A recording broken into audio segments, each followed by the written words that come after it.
Yeah. In your house with O'Con.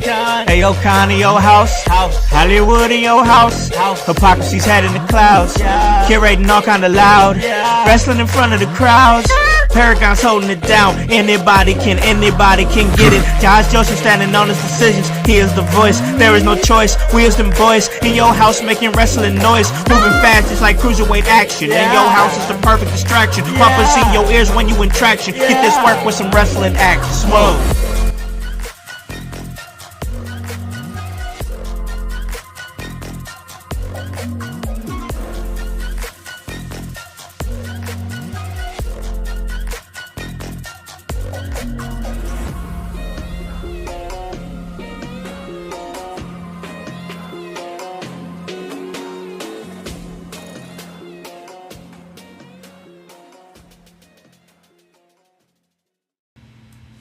What is up, guys? What is cracking? It's the Man, and I'm in your house. And you guys already know the vibes. Anytime we slide on through, we're here to give you that work. When it comes to this professional wrestling business, and guys, we're back here on a Wednesday, which means it is time for us to talk some WCW. And joining me like he does every week is, of course, my man here, right here on Wednesdays. We watch some WCW like we're about to do, but every day he's the voice, Josh Joseph. What is up, man? How goes it, house? How goes it, household? It's a great Wednesday. It's a WCW Wednesday, as you always hear it in your house. We're getting into some talks, some fans. So you know, the ECW show that you guys came into and became fans of, that was kind of like me showing House some things. This one is House showing me some things of WCW, and we collab on these things. So fans, get ready, because House always throws me Wednesday morning. He always throws me some ideas, and this one was an idea because of one man. And that one man kicked off this whole idea, which we're going to get into the show and show you exactly what I'm rambling about. No, I know you're making a good point here, man, because I was I was up this morning early, getting ready for work, whatnot. Me and you were kind of in that same right. That's why usually you'll send me something funny or just something maybe in your house related or thoughts on an episode of an animated series that you think I might like. And yesterday, I kind of did the same for you. Actually, no, it was this morning. I apologize. It was this morning I did for you. I started asking. I was like, did anybody see the shoot promo from NXT from Grayson Waller? And I saw bits and pieces of it on social media until I got kind of settled in, and I checked out NXT when I was at work. And I've been watching NXT for the last couple of weeks, and I will say this, the show itself, like the wrestling, very, very good wrestling, really good wrestling.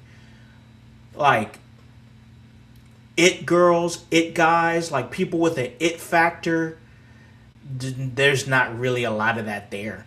I mean, these people, these athletes, these competitors, some of them are indie wrestlers that are not finished products and that were never really good on the mic, but fantastic in ring, and hopefully through NXT they're able to become a more polished character. Or you have charismatic figures that come through the Next in Line program and whatnot, but maybe some of these people are just looking for opportunities elsewhere, and they're just looking to use WWE as, somewhat of a pedestal to take that next step and whatever they decide to do next. And I just think that there's not somebody locked in to what's going on and really studying the game. And that's where Grayson Waller came into play to me. When I watched this promo, when I listened to this promo, it wasn't the most I'm not going to sit up here and say it was the most authentic brand of promo that I ever seen, but I'm not going to sit up here and say that the guy didn't give a big swing and make a lot of good points. He referenced the failures in his career, I mean, for the last 2 years, his whole job has been to prop somebody else up, whether it be through the Grayson Waller effect or working with Austin Theory, trying to prop him back up, or working with the New Day. Even though this young man is great on the mic, and he proved it last night with the amount of time that he got on the microphone. They don't just give you a live mic and let you go to that level unless they have some trust in the fact that you can make this work. And last night, Grayson Waller made it work with the references that he brought up. He had people talking with the New Day and whatnot. And I think that there had to have been a big, massive discussion had for him to jump on the scene like this, because this started out the show. This was the very beginning of the show. The way they did it, it was unplanned. This was an unplanned segment. He just came with the mic and said all the things. He called out the men's NXT roster. He put over the women's NXT roster, saying that the 10% in that company or in that promotion who were ready to call up, the only 10%, they were all women, which honestly, he wasn't wrong in saying that. So I think that this promo for him was not only him just shooting and expressing his frustrations, it was a lot of introspective type thinking that's coming out loud and verbalizing real frustrations over the course of his career. Because I'll tell you, I didn't think in a million years watching this guy in NXT that he was going to be where he's at right now. I mean, when you have that type of potential that Grayson Waller has, for better or for worse, whether you love him or hate him, when you have that type of potential and you're just riding the pine as long as he has been or trying to put somebody else over, there's going to be real frustration. The guy's in great shape. He understands the business. And kudos to guys, in my opinion, kudos to guys like CM Punk and John Cena, who publicly put him over on social media and said, hey, this was a great promo. There was some things in there like the sound guy come in and saying, hey, Sean is saying you need to cut time. We didn't need that. We didn't need that. Just cut his mic. If you're going to do that, just cut his mic. The guy coming over and saying, we ain't got time, blah, blah, blah, that was, it didn't add anything to me. Just cut his mic. We were talking about it earlier, Voice. I know you have differing thoughts on the promo. Let's go ahead and get into your thoughts on Grayson Waller's shoot promo on last night's episode of NXT. All right. So first I want to say we've talked many times about many different talents here.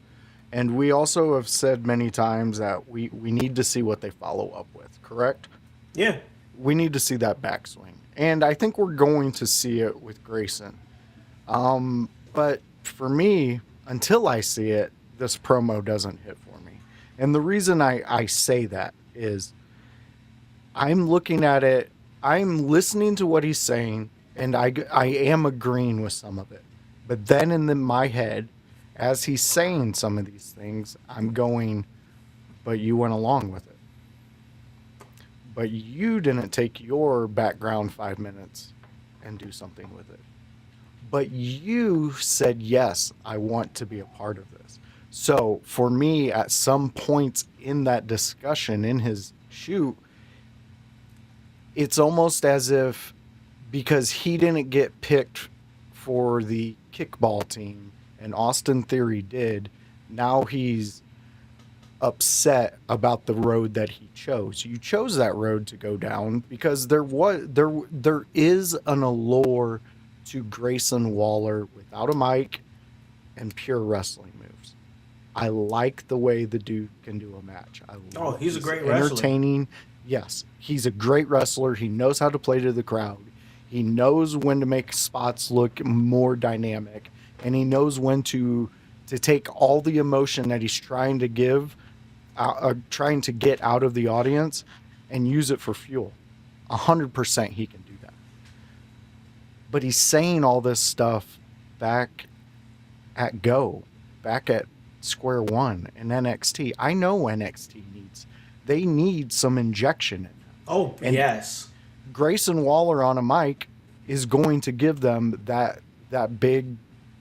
pump of adrenaline. But they also have to go with it because, like you brought up, the time thing. You just cut the dude's mic. Just cut his mic. What are we mic. doing? Now you're showing me that it's produced. You've taken me out of the fantasy world that Grayson that moment pulled me did into. kind of take me out of it when they did that. Just cut his mic. Now, if they cut that mic, does not take you out of that moment. Makes it more real, in fact. Makes it more real. Yeah. I'm looking forward to seeing what he's going to do. But some of those things, for me, is unnecessary. The TNA World Champion thing. You know? Yeah, saying that it was the equivalent of going to like the YMCA and being the best player there. Yeah, I get it. Like his whole thing is he wants to be the edgy guy, you know, like he's the punk, he's the piper, he's the, you know what I'm saying? Like I get his lane. I just think he needs to refine it a little bit more, and it needs to be a little less produced, but I like what he was working with. The foundation of what he had, I liked it. Okay. I like where you're at right there. The foundation. Yeah. Okay. We've seen the foundation. Now I need to see what walls you're putting up, how you're going to build the rest of this house. And from there, I may go back and rewatch this and go, okay, Grayson Waller was spitting truth on that mic. I get it. But the thing with, even if you put Austin Theory in this position and had Grayson Waller in the vision, running the vision, I would be saying the exact same thing. If Theory came out and did that exact same promo, I would be saying exactly what I'm saying about Waller. And the reason I'm doing that is because we started enjoying these two's work when they were building those characters. Mm-hmm. And they were specifically in one direction. And now we're getting this big twist with Waller being in NXT, dropping his pipe bomb and things like that. Mm-hmm. I just think there might have been a different visual that we could have used it with that same speech. The pipe bomb. He wasn't in the ring, was he? He was on the ramp. He was sitting on the ramp. Sitting on the ramp. Okay, that made that unique for the pipe bomb. Not only minus whatever CM Punk said. We all know that whole shoot, and we really love CM Punk for it. But it was different because it was on the fucking ramp. At the end of the show, after a table match, Cena was in there after he lost the table match to R-Truth. So people don't remember that R-Truth does have a victory over John Cena. And people forget about that because it was followed by the pipe bomb promo. But yeah, it was different. It was different. It was different. And I don't know, maybe something backstage, parking lot. Even me just saying that, like, I think it'd be a cool visual if we seen him with all the semis doing this as he's walking to the ring. Oh, like coming to the ring doing the promo. Yeah, I think that would have been cool. But I know you play into those where he's walking, he's doing exerting extra energy, come out of breath, whatever. You know, I don't know what the reason. I'm just trying to say what would have capped me into what I'm noticing a big wave of people enjoying. Like you enjoyed it. We talked about this. I'm not saying I hated the fucking thing. Sure. But what I am saying is I need him to prove it because you were on the main stage. I know the last bit we seen, you were hyping up the New Day. New Day leaves. You don't need to throw shade at the New Day. Just let them be the New Day. Let them go do what they're doing. Let's focus on what Waller's doing. He obviously he has the passion. Now we just need to see. Oh yeah, he's a student of the game. Yeah, I just need to see what his first storyline is going to be. This is a great opening scene for the story that we're Yeah, getting told by him. But for this to be impactful for me because of who it's compared to, CM Punk, the Pipe Bomb, yeah, all those greats, yeah. um, there's got to be some action that comes with it because there was Oh action that man. came with every single one that we love. Triple H fucking losing his mind after coming back from that knee injury back in the 90s. Yep. That that in-ring fucking shoot produced him winning a championship. CM Punk, same thing. This Yep. thing, it changed It's got wrestling to at pay that moment. off. Yes. So if NXT does step it up and goes to another level in the next coming weeks, I could confidently say, as a in your house uh, content creator, that Grayson Waller's performance boosted NXT to the level it is now. We've talked about it. And NXT's one I don't watch. I Sure. used to watch it, but I watch highlights of it. I don't watch the product. Why? And I Yeah. don't know why. I just don't. It doesn't grab me. But this could change that. It's And leave Tony alone. Come on, man. it's here's the thing, man. Like it NXT is at a spot where I think we've talked about it on this show before. Actually, we have. I mean, bro, Obafemi gone. Yeah. Javon Evans gone. Trick Williams gone. You know, man, there's still so many other ones. What's her name? The Glamour. Blake Monroe. Oh yeah. Yeah, Gosh, I gone. forget her name all the time. Yeah, there's just so many. And like NXT, a lot of their talent got taken, and now they're kind of stuck with like. That's why we're having to see them bring somebody like Grayson Waller in, like Cruz Montana in. You know, Tony D's having to step it up, and even though he's the NXT champion, like I'm still like I'm not invested with Tony D as NXT champion. Like it's nothing against him, but like he's just feels like I said it to Zay. I think I said it earlier that it feels like Tony D's in his big dog Roman Reigns stage right now, where it's like, hey, this guy, we want him to be a main eventer, but like he's still raw and like there's no connect. Like I think he connected well as the Italian mob boss, but there's a low ceiling on that, right? So now he has to go to this gimmick where he's what like I don't even know what his gimmick is. He's just Tony D, and you know he's a big dude, and like he wears a tactical vest. He wore a tactical vest at his last match, and I'm like, come on, bro, like you just keep giving me these like raw. That's what it is. It's like he's this raw talent that could wrestle well, but like he hasn't connected, and like what else are we gonna do with him besides make him champion? Because if we put him on the main roster, he is going to drown. He's going to drown because he hasn't. I don't think he has any connection at all. I just don't. But like you have to bring in all these other elements. Like, and here's the thing, Grayson Waller, it was for me.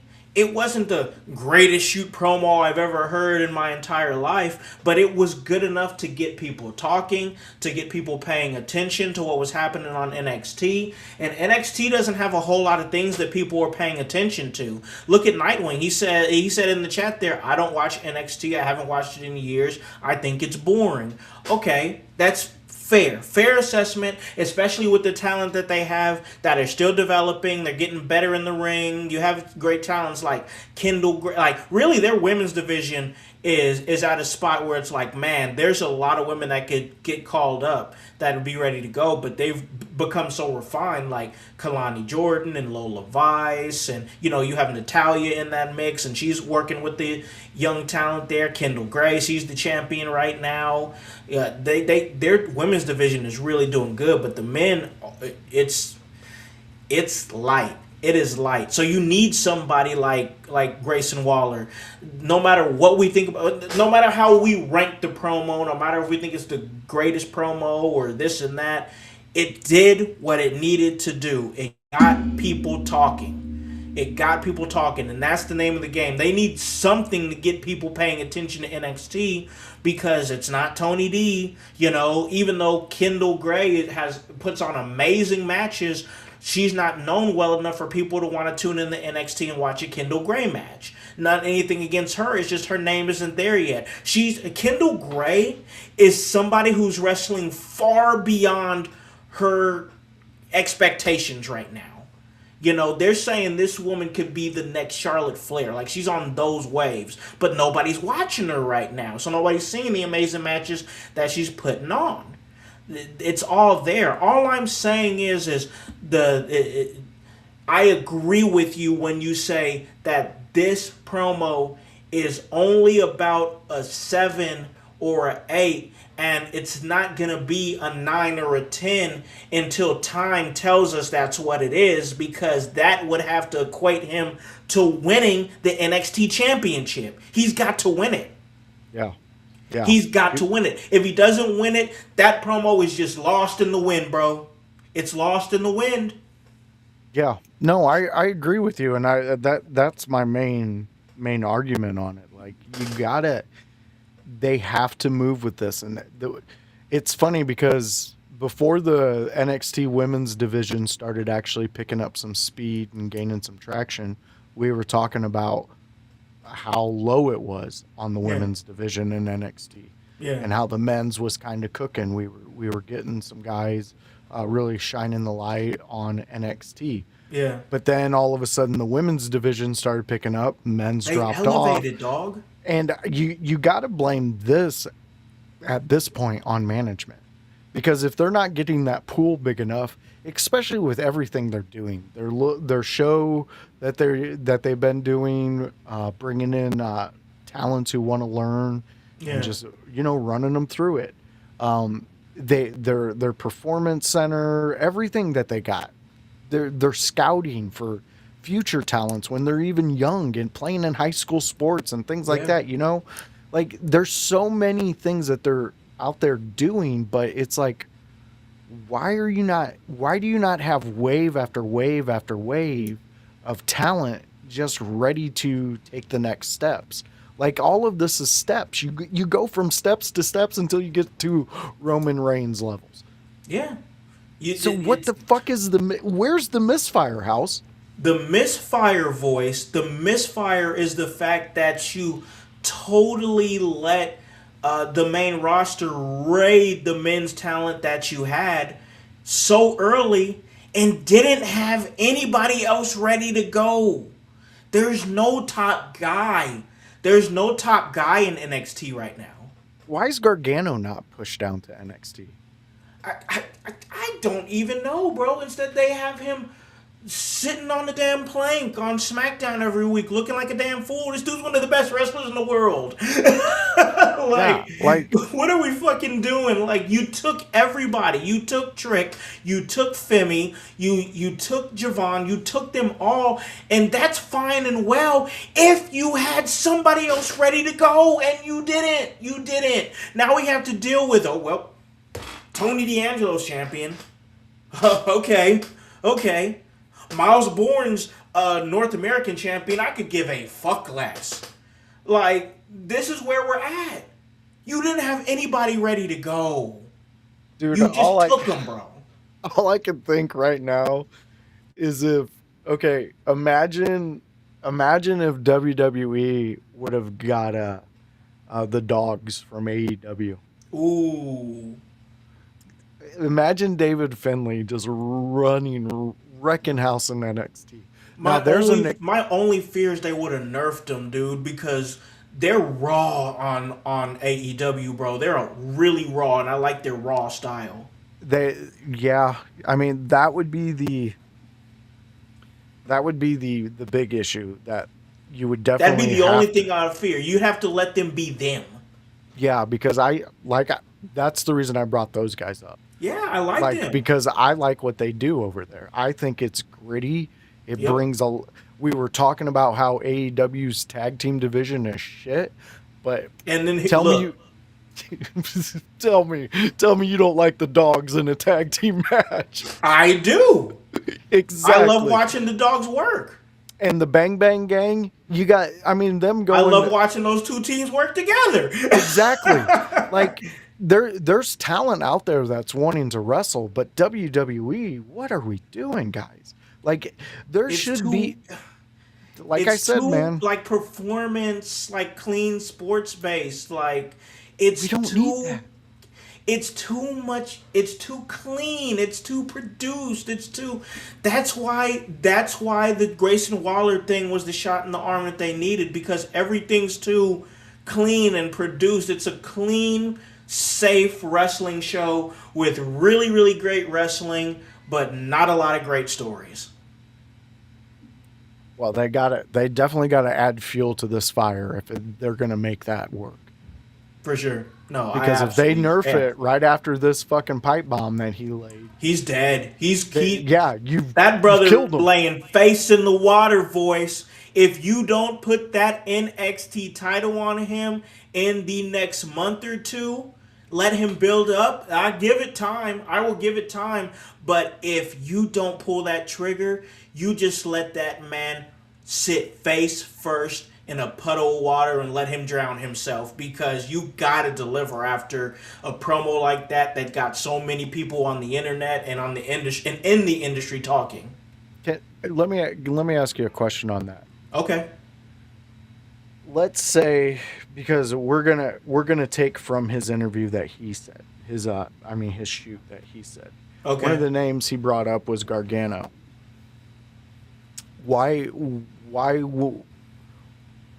do you think you could see them taking Gargano, bringing him down to NXT to be the first one to step up to Waller, and maybe kind of try to get Gargano going again? Yes. Yes. Because you know what? I love where your mind's at. Because he brought up Gargano, I don't know how, maybe because they're still doing this stupid ass planking thing and they're so committed to it. Maybe his wife takes exception to it and says, "Hey, he's laying on this luggage or whatever he's planking on. I hate this shit so fucking much. I promise I hate it. But he'll be there on NXT to face you. Blah blah blah. Whatever how they want to set it up stupidly is just to make it happen. And then Grayson Waller and Johnny Gargano, give them 15 minutes, 12 to 15 minutes, and let them bang. Let them bang, and Grayson Waller's got to win. But it's got to bang. You don't think there could be a disqualification, and that would work the same as if Waller won? I mean, yeah. The only reason I'm thinking that is because I think that they're going to put on a match that everybody's going to need a second one. I could agree with that too.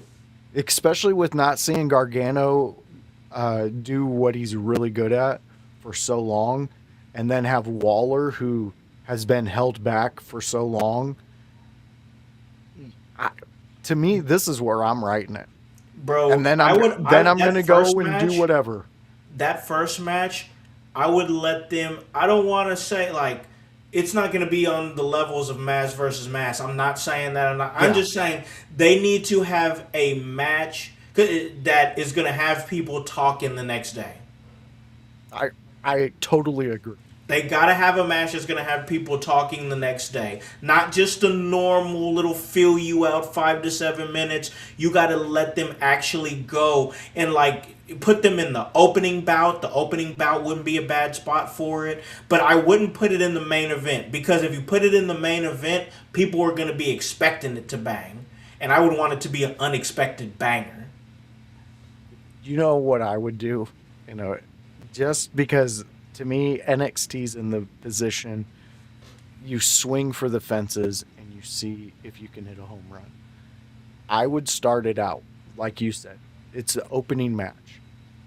No time limit. They go for to where we only have maybe 2 matches that night on NXT. Oh, kind of like what they did for. Oh, I forgot who MJF was wrestling, and they wrestled for like an hour. Yeah, I forget. I remember watching that match, but I can't remember who he went up against it with. I'd honestly have to look it up. I won't lie. But they wrestled for an Bryan hour. Danielson. Was it Danielson? It was the Iron Man match. I have the poster on okay, my wall beautiful, over there. beautiful. Yeah. Yes. Yeah, it was the 60-man Iron Man. Yeah, and it was. Yeah, I would like to see it. I just feel like that if we're going to reboot Grayson Waller, and you're probably like, why are you so infatuated? Why are you so enamored with this promo? Because I feel like if it's done right, this could be the reboot that Grayson Waller truly needs, because like you said earlier, he did say yes to those things. He did, agree to prop up Austin Theory. He did agree to prop up and be a part of a funeral gimmick with the New Day that maybe wasn't great for his career. But also, there is a stage in a wrestler's career where he does kind of have to be a good soldier. I think that Grayson Waller is past the good soldier phase, and now it's time for him to come and take his being the NXT championship, and him finally being in that class, because he said it himself. You kind of like being the NXT champion used to mean something. And then he started prattling off the names that were great NXT champions, like the Shinsuke's and the Finn Balor's, and then the Braun Breakers and the Carmelo Hayes', different generations and iterations of the NXT championship. And he's like, basically he never had that nod. He said he had to face some demons, and that was one of the demons that he had to face, was capturing that championship. That's one part of the promo that I loved, because not only was it him coming back to something that he never got a chance to touch, but it made the NXT championship feel important again. And I got to tell you, that championship don't feel important at all to me. Like, yeah. Even watching NXT for the last couple of weeks, like I have been, like, I don't even care that Tony D's champion. I don't care what the NXT championship is doing. There's other stuff that I care about to be watching, that I'm interested in that doesn't involve that. So it is what it is. But yeah, I have high hopes for this being the reboot that Grayson Waller needs in his career, and I think that it's only fair. It's the same thing that I said about Finn Balor on SmackDown. I don't think that we're going back to the Balor Club gimmick for no reason. Well, I don't think that we put a hot mic in the hand of Grayson Waller for no reason. We got to be going somewhere with this. Yeah, I agree. And if he brings all that attention on his journey up to the NXT title, it's only positive fields ahead. I would leave everything where it is right now. Yeah. And I would put a lot of focus on his matches building up to that. And he's got to bring it every single time he steps into that ring, just like he did in that shoot. If he does that and brings that energy, all those things you just said about making that title important, making NXT men's division something to talk about, those all will happen. But WWE has to get out of their fucking way. If they're going to do it, they have to get out of the way. Let the minds in wrestling cook with it. Yeah, exactly. I agree with it. I think now we just gotta wait and see how it happens and how it all plays out. And with it being in front of NXT, it's a situation where it's like the crowd, like, it's a marquee crowd. So, when he says the inside baseball stuff, like the New Day stuff and the TNA stuff or whatever, the marks in the crowd are like, oh, he's breaking the fourth wall. So, on NXT, they might cheer him. They might cheer him. He shut down the cheers. He shut it down. He doesn't need the fan support, and I like that about him, because he is a raw heel. He has the potential to be like an Ethan Page because he moves like that, and it's like, I don't want you to love me, I want to shut you down. MJF is the same kind of way. I don't want you to love me, I want to shut you down. Miz is the same kind of way. I don't want you to love me, I'm going to shut you down. Grayson Waller is in that same mind that when I am a heel, I am a heel. I do not give a shit about these people. I'm not trying to be your hero. I'm not trying to be the cool heel. I hate y'all, and I only want to get to my goals. That's the mindset of an old school heel that Grayson Waller carries, that a lot of these guys in the business don't carry. And for that reason itself, I'm excited to see what this reboot can be. So where he's like, I'm going to be selfish. I'm going to do what's best for me. I think if it moves in a way that I think it's moving, and he's keeping good on all the words that he's saying, I think he will be an NXT champion in the very near future. Yeah. I mean, they could easily build to it. They have to stick to a formula, but I think the blueprint he's put out for what he wants to show the world for his next go-around in wrestling, I think he's set a really good foundation, like we talked about. I just want to see him do good. We just want to see it happen for sure. All right, guys, we are here. This was the podcast version of this episode of In Your House, but now it's time to get to the WCW watch along, and we just talked about a big time shoot promo. We are going to check out some of the best shoot promos that went down in WCW, and spoiler alert for all you WCW fans out there, they all happened in 1999 and 2000, and you can only imagine why. So it's gonna be great. We're gonna have a good time, and it's gonna be a vibe. We're gonna do that and so much more on the other side of this break. Hello everyone, it's the Pope Elijah Burke, founder and president of the Love Alive charity. I wanted to take this brief moment to share with you my charity's continued humanitarian efforts to positively impact the impoverished communities in and around the greater Jacksonville area. This cannot be possible without your support.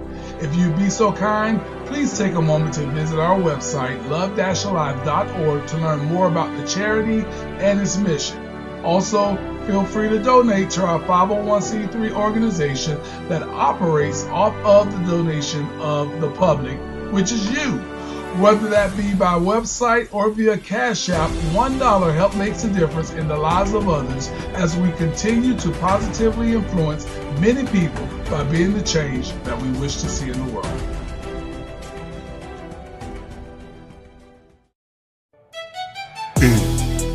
Hey guys, it's the executive producer of the In Your House podcast, Alakan the Con Man House, here to tell you on this commercial break to like and subscribe to In Your House on YouTube. Follow us on Facebook at the In Your House Wrestling Podcast. Subscribe on Twitch at Team IYH. And remember to follow us on Apple Podcasts and Spotify. And leave a review and 5-star rating. We thank you for your continued support. It all helps for us to stay charted and continue to give you that work.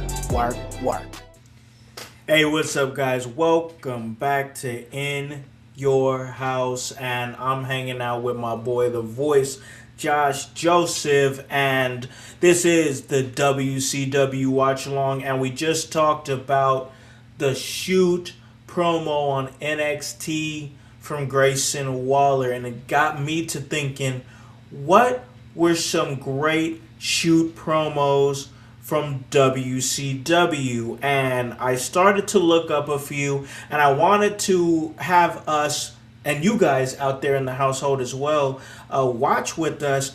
And there's a couple here that I'm really excited to watch with y'all, because some of these are wild. We can watch the first one here, which is going to be Scott Steiner. And this was actually in February 7th, 2000 on Nitro. Ric Flair was acting as the WCW president and feuding with Scott Steiner. On screen, Steiner was challenging Flair's authority while also chasing the world title. It wasn't a storyline. At this time, WCW was actually in complete chaos. I mean, this storyline was representative of Flair pretty much being the old guard, Steiner believing that the new stars should be pushed, which, if you're a WCW fan, that was always an issue. The bigger stars, the older guys, getting pushed to the top. The older guys getting pushed to the top, and then the younger guys that were putting on the great matches were, pushed down to the bottom. So this was pretty much representative for a lot of people at this time. But I've done enough talking here. Let's go ahead and get this up here. I've got it on YouTube, and it is Double Z WWE. That's who posted it. And it is Scott Steiner's shoot promo on Ric Flair and WCW, February 7, 2000, on Monday Night Nitro. Voice, do you remember this promo? I do. Scott's a wild boy. He's definitely a wild boy. And this era of WCW was wild. But Scott does make some points in this. He did. That you kind of, and that's, to me, that's the formula for a great shoot. You can say wild shit, but some of that wild shit better have some truth with it. And it better be seen by more than just you looking into the mirror calling yourself the big booty daddy. There's a lot in this promo. There's a lot of that still in there. Yeah, this is all about the genetic freaks. Everybody who's like, this is when Scott Steiner was. Yeah, this motherfucker. Like, you guys, if you haven't seen Scott Steiner in this way, I want you. First off, if he's at the Squared Circle Expo next year, I want you to buy a ticket, come hang out within your house, please, and then I want you to watch this. And then I want you to go and look at Scott Steiner sitting alone at his table trying to figure out his cell phone. I want you to do that. And then looking at people, because I know he smells those smells that you kind of smell at expos. Scott Steiner has a face in which, if he smells it, he's probably also saying something. And we heard him say some wild ass shit while we were walking by. So Scott Steiner, great entity in the world of wrestling. That brother was pissed all night. They put him in one of the worst possible spots in that expo. He's probably like, I'm not making no money. I fist bumped him and he was cool and talked to him for a minute. He was cool, but you can just tell he was pissed off. I mean, yeah, he did not enjoy that. Oh no, he did not enjoy that at all. I don't think anybody knew he was right there. But like one thing about we passed him every day, every single time, every day. But listen, one thing about Scott Steiner is he's not afraid to say how he feels, and we're about to find that out right about now. Scott Steiner shoot promo on Ric Flair and WCW. We're gonna watch it in 3, 2, 1. Let's go.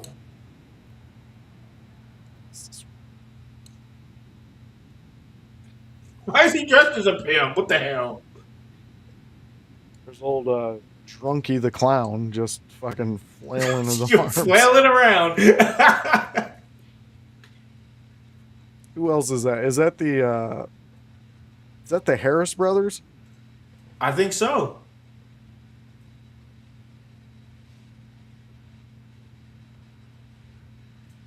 When I was kicking it as a booty. What the fuck is he talking about? Oh, there's Jeff Jarrett. Yeah, sitting on a fucking turnbuckle with a goddamn guitar that says slap. The 53rd member of the NWO. Oh my god, this is wild. I can't believe this is the one we're watching. This is the wrestling we were watching, bro. The fuck is this shit? He's a Superman. Why? It blows my mind because we went from watching the Steiner brothers and their neon fucking singlets, insanely great pure wrestlers, pure wrestling, to Scott Steiner turned into this wild boy. Bro, what you see the logo, the WCW logo that was on the set that when they cut to it just a second ago? Yeah. What do you think of when you see that logo? Pain. Death. frustration, Horror. wondering why the fuck am I still watching this product? That logo is representative of everything terrible in wrestling. Oh, I hate that logo. Oh, I hate it. I do too. I don't even know why they changed it. I don't know why they changed it, but it was it's just representative of the absolute worst era of WCW. Wasn't this the time though when WWF went to WWE? No, that was in 2002. 2002. So it happened 2 years later. They did go to that fucking sketched out WWF thing. Yes, they did. So I wonder if that's because you know how they were back then. Oh yeah, they were trying to top each other. Oh, every absolutely. fucking time. I don't know. It's stupid. Let's just agree on that. Ugh. Much like these stupid fucking hats that people were wearing back then. 2000, bro.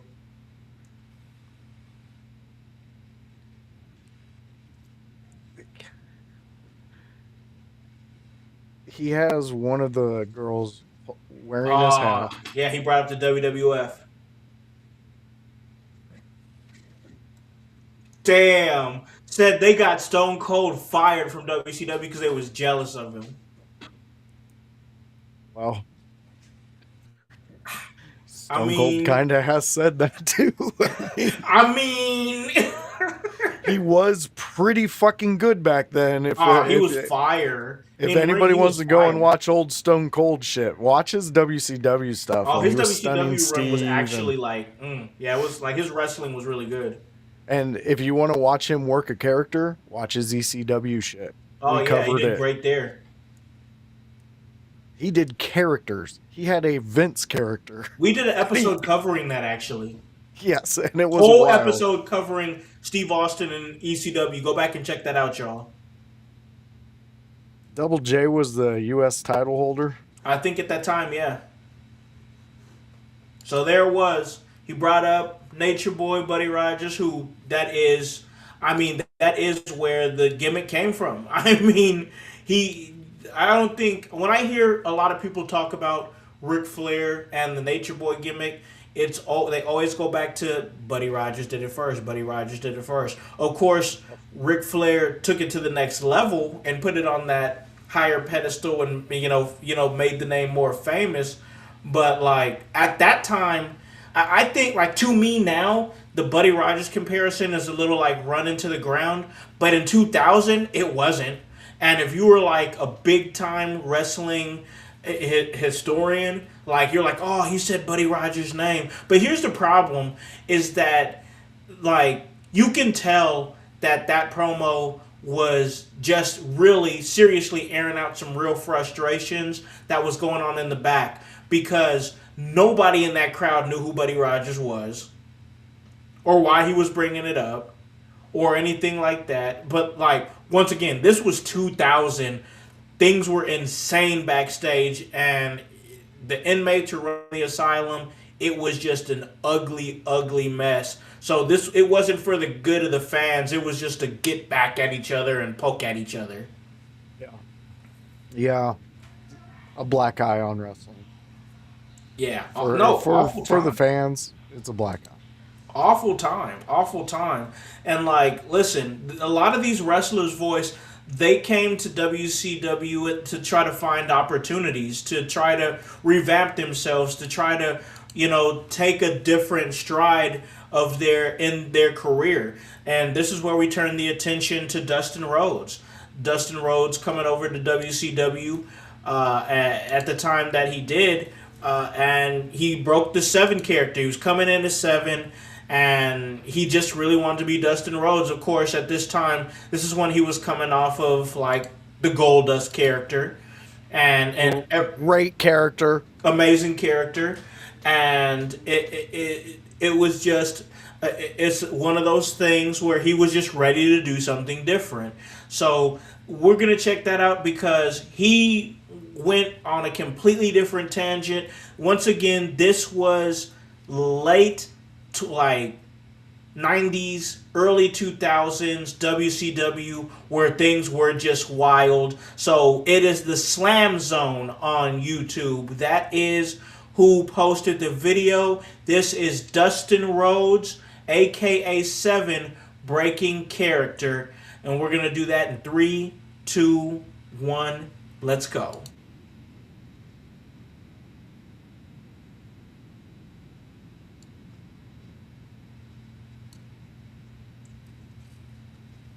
Look at this Undertaker ass shit. I mean, come on, voice. He's they got him levitating.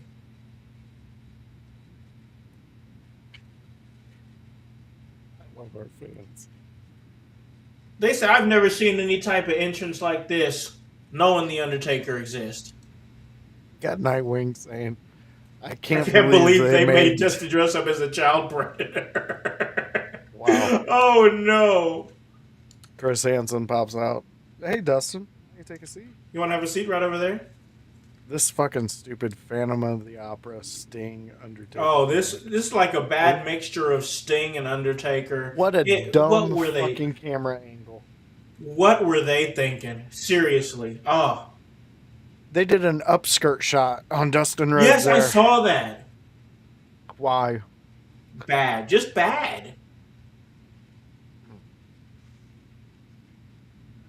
I wish Bruzy was in the fucking comments. Oh, he would rip this this shit. No, he would defend it. He's a WCW lover.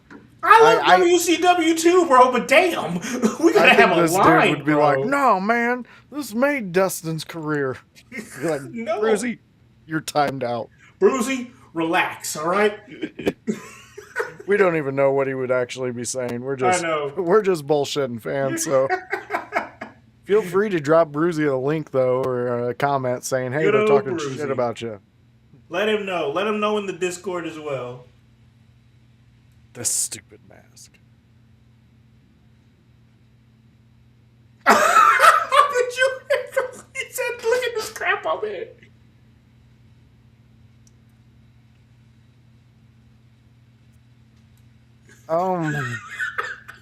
This is stupid. I never noticed this before. He said go suck. No, it didn't. No, he didn't. He's got Go. the SS lightning bolts on the back of that jacket. What? Oh, he does. What the hell? Okay. Well, that's a choice too. I guess. I agree with him that this is dumb shit he's in doing, but the Gold Dust was not. Goldust was good. Gold Dust served a very big purpose for wrestling at that time. He said they dressed me up like Uncle Fester.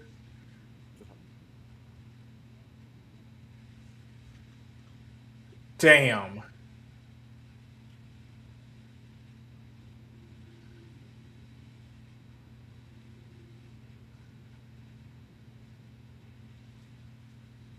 This is ridiculous. He's dressed like Powder. You remember that movie? Yeah, I remember that.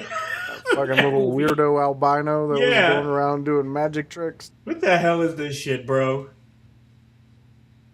This is Russo's brain. Yeah, Russo was on some other shit. He's still on some other shit. This motherfucker, man. I don't know. He's something. bitter, bro. That dude's bitter and angry.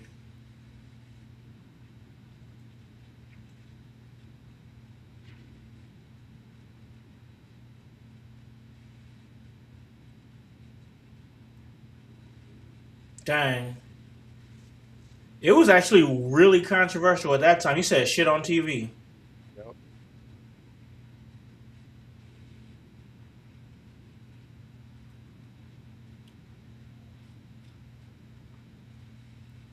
Damn, I he's say this pissed. with this coke eye makeup.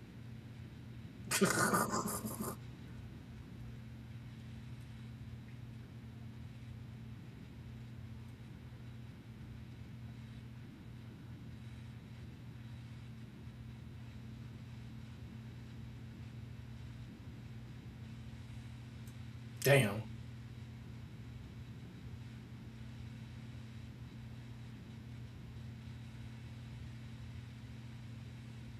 He looks ridiculous. He said, "You'll never forget the name Dustin Rhodes," and then went back to Goldust. Bro, I don't know. This was wild. But listen. I love Dustin. I love Dustin Rhodes, especially in the later years of his career. He's a joy. He's a crazy guy. Whatever, he gives back. He runs his school and whatnot. But like, to say that Goldust character nearly ruined his career, brother, are you insane? That kept you on TV all the time. You were a former Intercontinental Champion. That was probably the best run of your entire career. I mean, am I crazy? No, you're not. It's crazy the things that these wrestlers say sometimes, because that's insane. I couldn't disagree more. I mean, and it's his career to see in his perspective, but like for mine, I'm like, bro, like you probably made the most money. He was on TV the most. He was one of the most compelling characters. You're memorable. What are you talking about? I think it was a lot of the hate he was getting for it. I think there was just a lot of that nonsense. Because of the pseudo gay stuff and it being the mid to late 90s. Which, I mean, it played into what was happening in society. That's what they were like. Yeah. People, there's people like that who dress in that full paint and do those things. They were just capitalizing off of it. Yeah, did they go too far on some segments? Yeah, you could probably say that. But it was still entertaining. It was the Attitude Era. Everything was going too far. Everything was. Everything, bro. Everything was OD. Yeah, and they just, for some reason, it was like they just fucking just punted Goldust off to the side. They were like, well, we don't need this gimmick anymore. Yeah. But then they attempted to try to do that type of gimmick without the paint and stuff and in other people's character work. I forget what's his name, the hairdresser dude that they Rico. had right after. I think it was Rico, yeah. Yeah, they tried to play in that world with him too. Hell, you remember Orlando Jordan in TNA? See, like they try to do these things. They've tried. Not as successful as Goldust, though. That's exactly. You took it right out of my mouth. Yeah, Goldust had a way to. Dustin Rhodes had a way to fucking make that so believable. Work. Yeah, it worked. It was like, and when you hear him talk about it and things like that, especially now when he goes to conventions and things, you know, he has fun with talking about it. I know the most recent one I watched was the stutter gimmick he had. Yeah. Dude, I loved. But like it was just the simple fact that he was doing that to make the guys laugh backstage. It caught on. And it stuck. And then he turned it into something. He wasn't out there like making fun of people. He was just working it into a character. It worked. I liked him and King Booker together. Him and Booker T.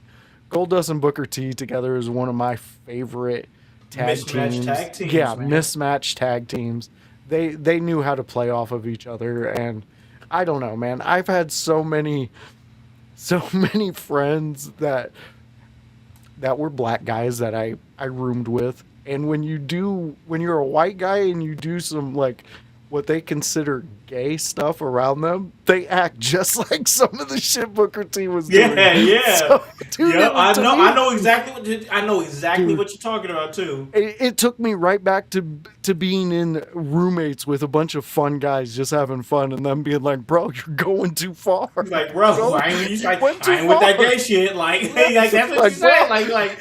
Like, yeah, with that's what you would say. Like, that's just what it was. But yeah, that was Booker T. That was Booker T and Goldust, man. So yeah, I just think like at this point, I don't know the full story of the whole Seven character and everything like that. Like, I just figured this was a point of probably pretty bad frustration at this point in his career.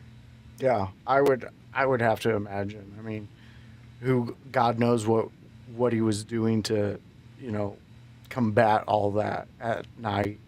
I mean, Dustin he's had an interesting life, and he's a part of one of the families of wrestling, um, to the point that it's like their fingerprints are on wrestling. I mean, come on, man.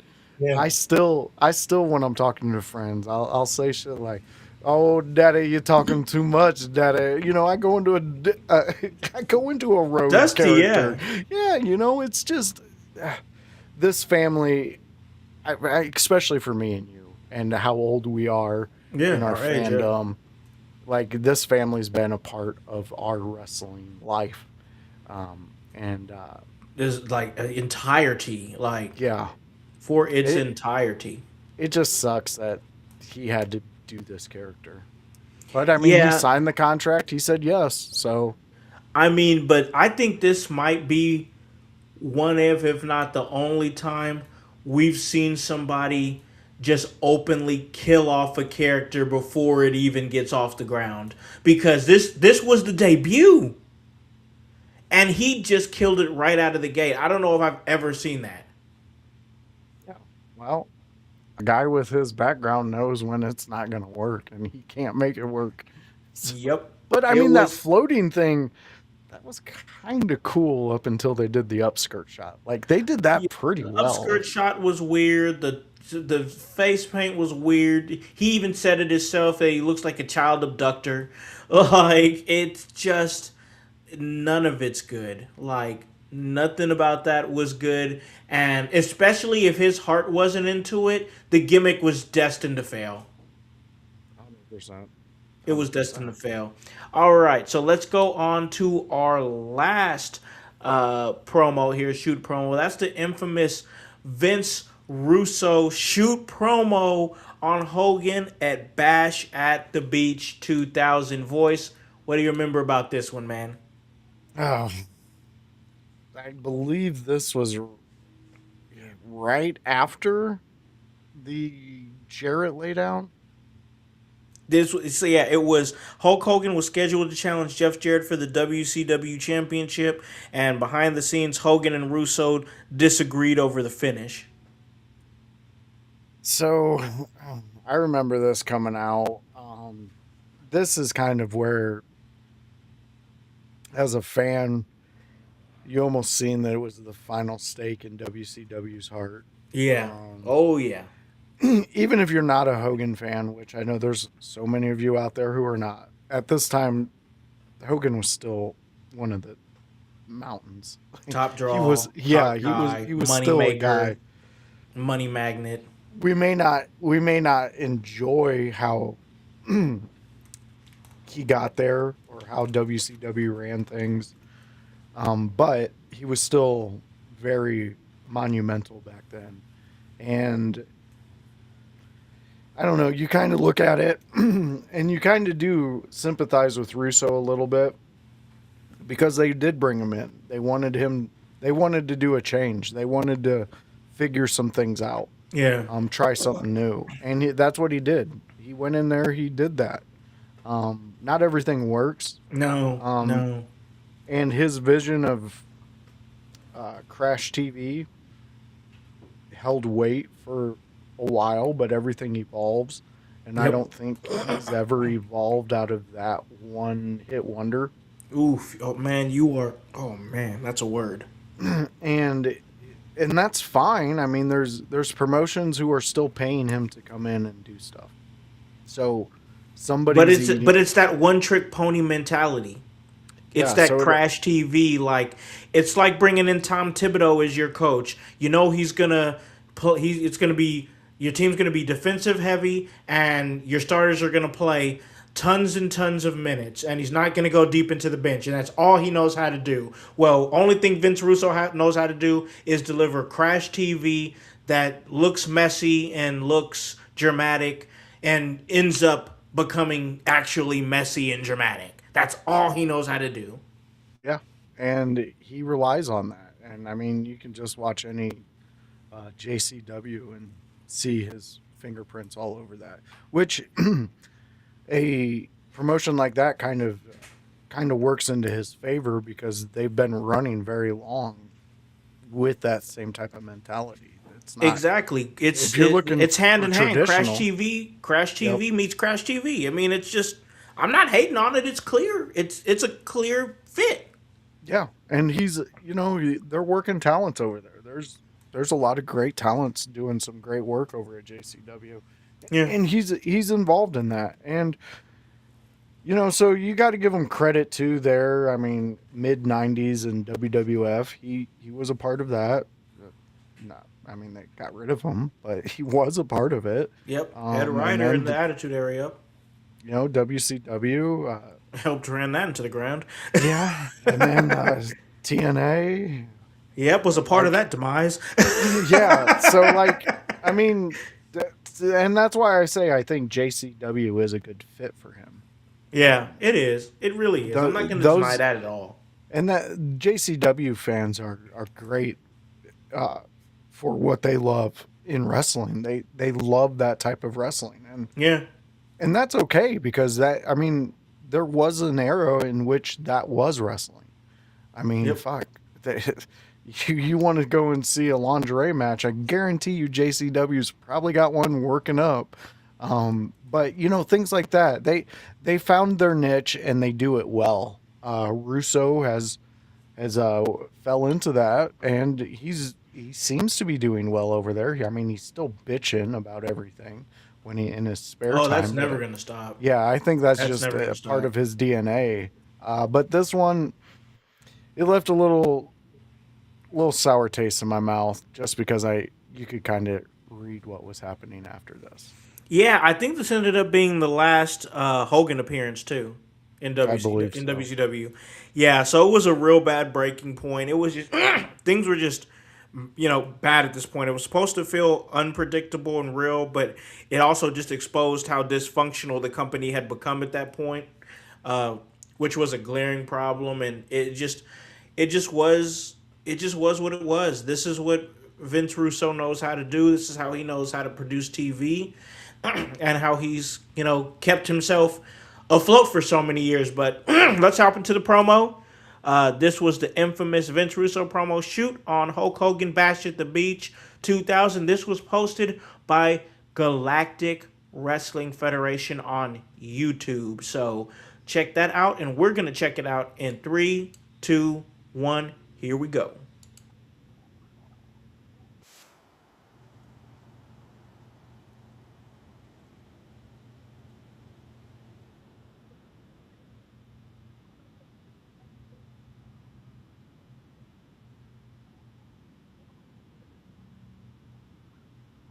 Wish you wouldn't have.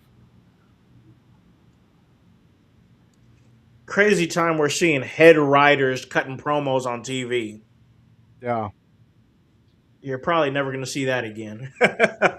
You probably won't. I'm so tired. Like every time I watch something with Russo, you know what I think of?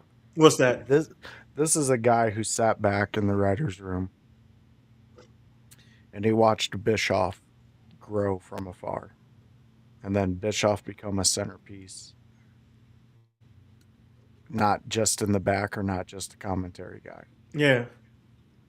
Russo said, I want that.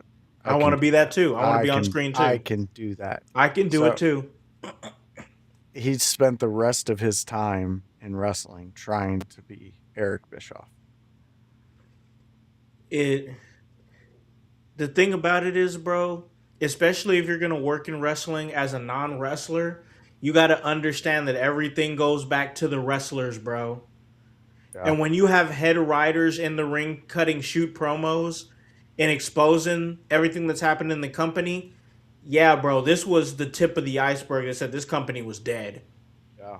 This is an indie. Stop being about wrestling. Dude, this is an indie promoter who started filling a gym every weekend for the past 6 weeks. They're like, oh, well, I got to be out there doing something. I got to work myself into something. I got to be in the match. And the ones that don't, the ones that sit back there and let the talent do what you pay the fucking talent to do, they do pretty well, Howse. They got packed places.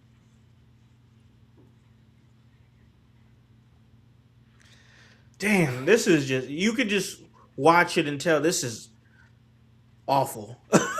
Yeah, it was Awful. awful at the time. Live. Yep. But they already are ripped off. Yeah, they're You're ripped off, there. dude. You're there pushing the. They gotta You're look the- at they gotta look at you instead of wrestling at a bash at the beach. They're ripped off, Yeah. dude. Crying. See, they should have had a better management team. Bro, if I WCW. paid money for this show and I'm sitting over here at the main event looking at Vince Russo, I'm fucking pissed off. Yeah.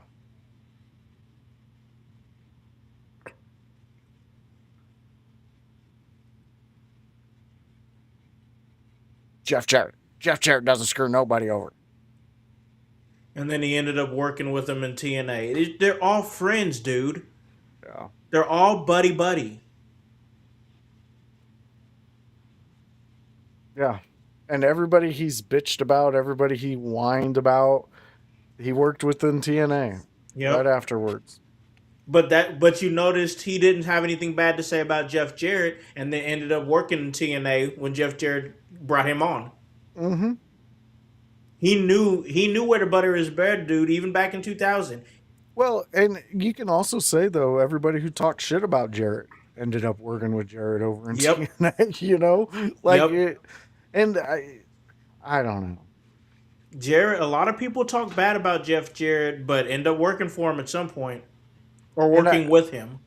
I think it's you're right in a discussion we had a few years ago.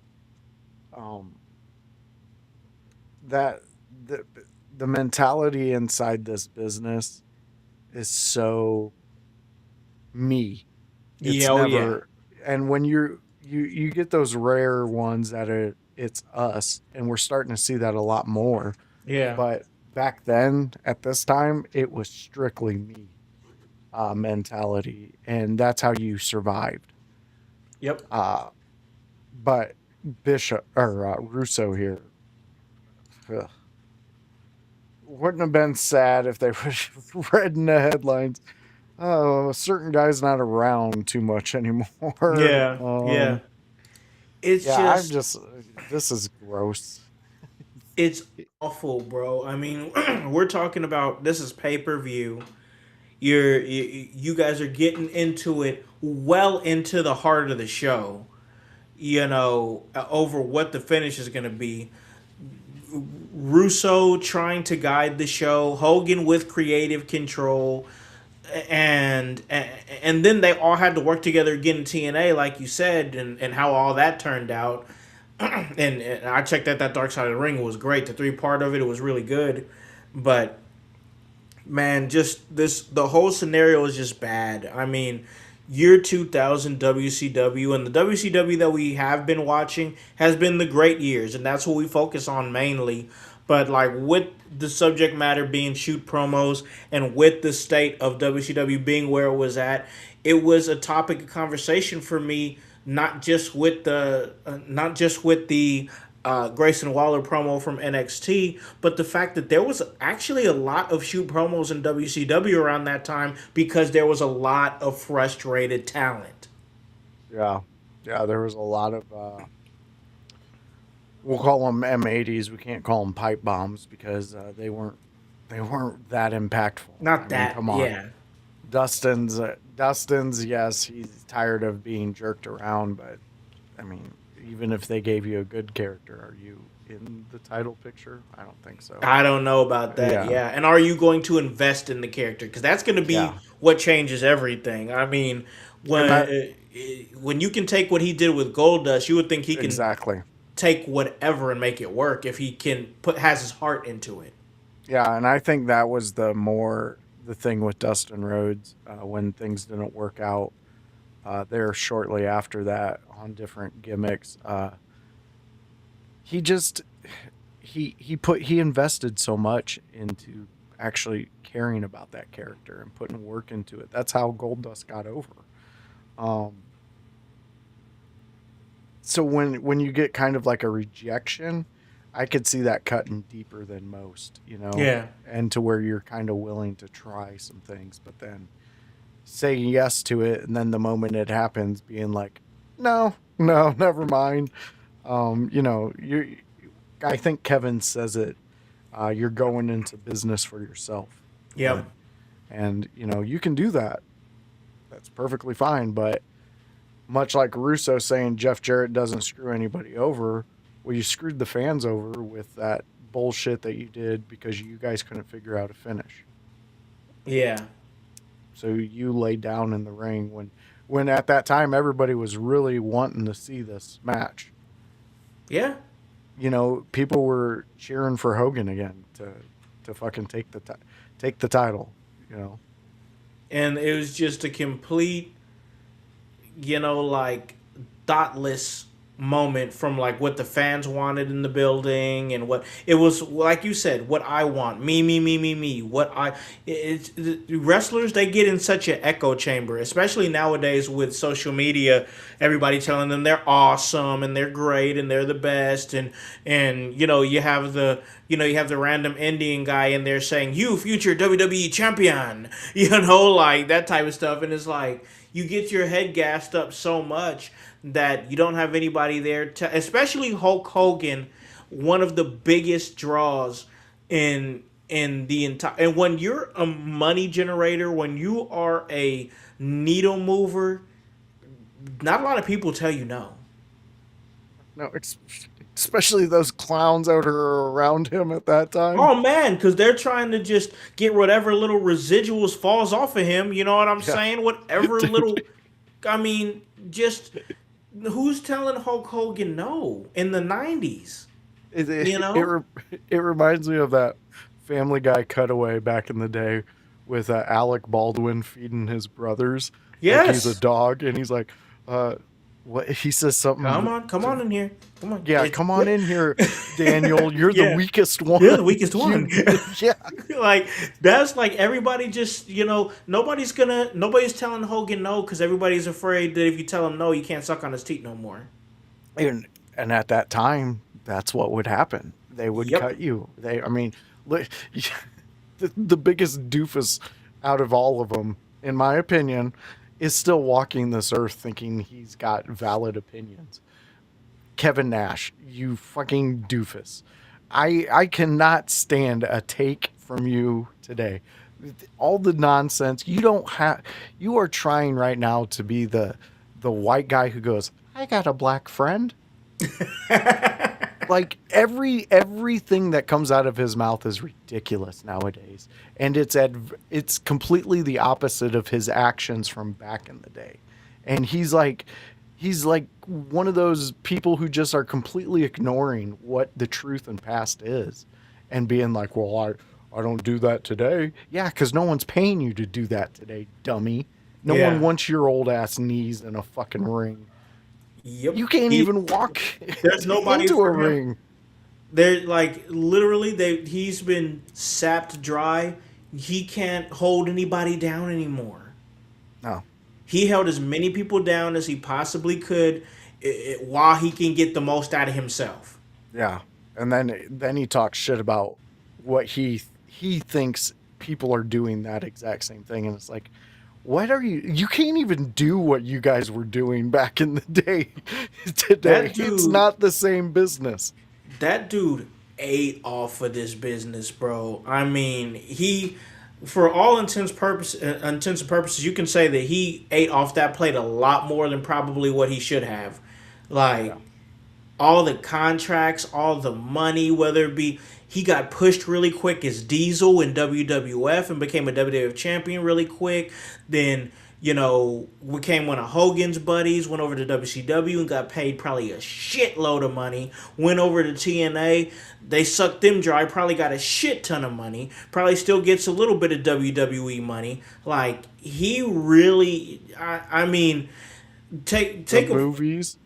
Yeah, the movies and stuff. Put aside the fact that, he says some crazy stuff on social media and is more likely probably not a great person. That dude, like, made bags on top of bags on top of bags of money. It's stupid. Yeah. No, As a businessman, he's done his business. He His has made business his was the money. freaking take. The only problem I hate is that it felt like him making his money was off the backs of other people and taking out of other people's mouth. That now I have a Yeah, problem. I have a problem with that. You know? yeah, and you should. You should, because it is an issue. And my biggest pet peeve is in today's society, he acts like he was not part of the problem back then. Oh, he was And a he huge part of was the a problem. huge part of the Huge. problem. He was either number 2 or number 3. Maybe no, maybe number 4. Listen, the top 4 parts of the problem was Hogan, Bischoff, Hall, and Nash. Will not hear me argue those names. Those were That's your the Mount heads. Rushmore. Those were the awful heads on that Mount Rushmore, brother. Those were the awful, awful heads that made the most money, held the most people down, had the most exposure on TV, most main events. And it wasn't because they were the best guys on the card. It's because they had the guy that was booking the shit and owning the shit and funding the shit in their back pocket. Yeah, it's easy when your friends will boost you up and make you look like a superstar. Yeah, man. It's just, yeah, whew. Trust me, next week we're going to get back to some good WCW. We're going to get Oh, back to the good times. We got some good stuff for you guys because Voice has got a really great segment ready for you guys next week. We're going to start highlighting the WCW United States Championship. We got a big match for you next week.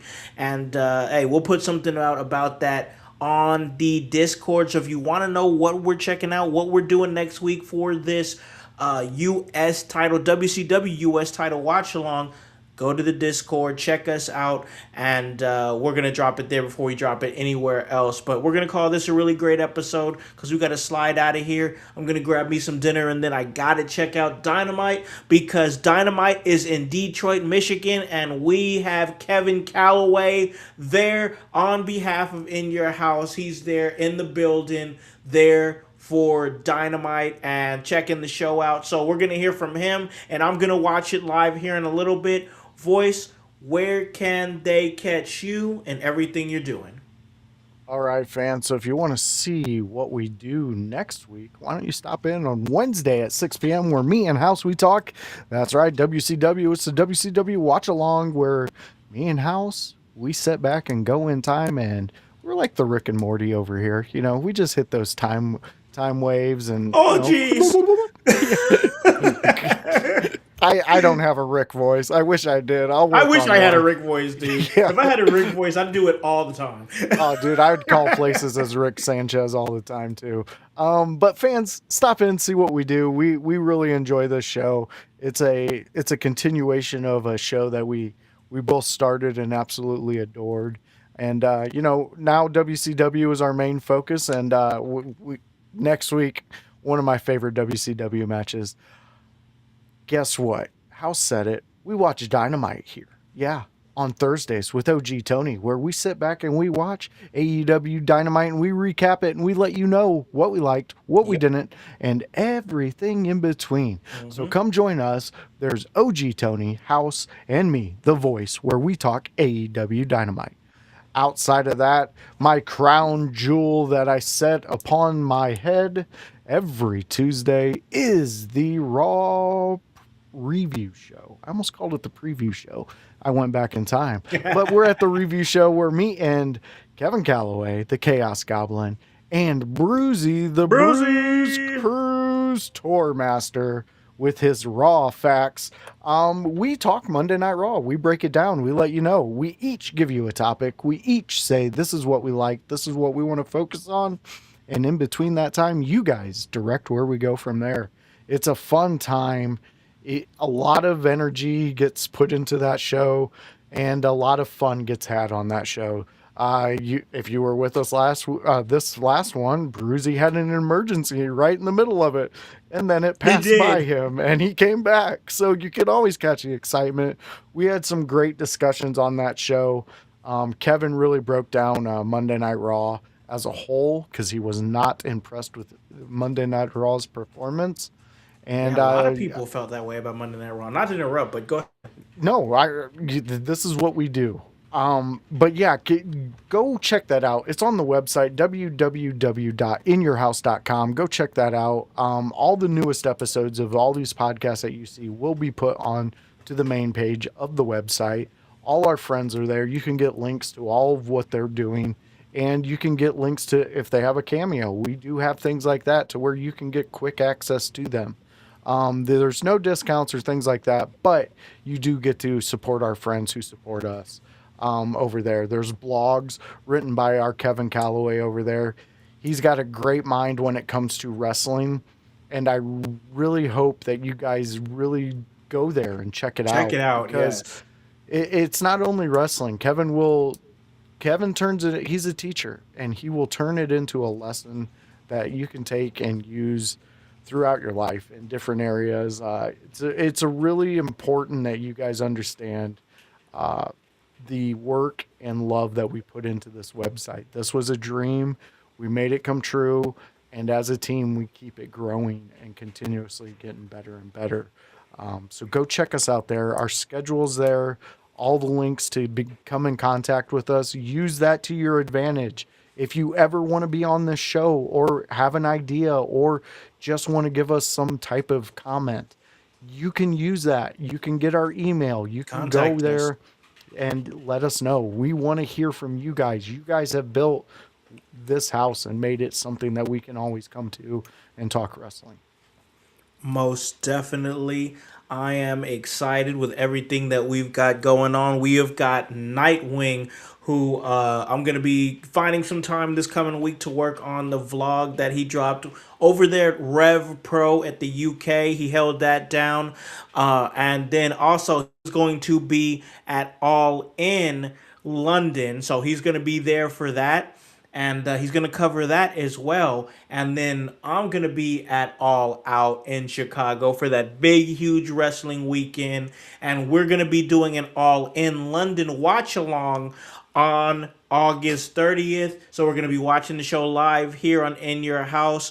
And man, before we end this episode, call this a great episode and head to the back after the 3 count. We got to thank one of our great partners. That's Goalie Nutrition. Whether you've been grinding through a long day at work, putting in reps at the gym, or surviving a 3-hour wrestling show full of shocking twists and heel turns, Goalie has you covered. From their famous apple cider vinegar gummies to their ashwagandha and the super green products, Goalie makes it easier to support your daily wellness routine without the harsh taste. So do your body a favor, recover like a champion, and fuel up for the next main event. Check out everything they're doing, and you can go to goalie.com, and at checkout you could put in promo code IYH to get 25% off. It was 10, it's now 25 with promo code IYH at goalie.com. Check out the links in our description and show Goalie some love and support us in everything we're doing. You're helping support In Your House and keeping it alive with nearly 600 episodes of wrestling talk and more coming your way. Guys, it's all part of the work.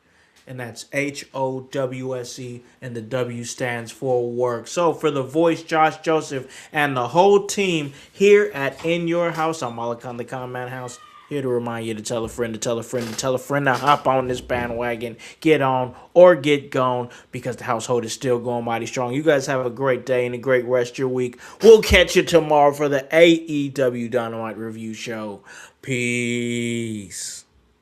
Howse Voice! Lock it, lock!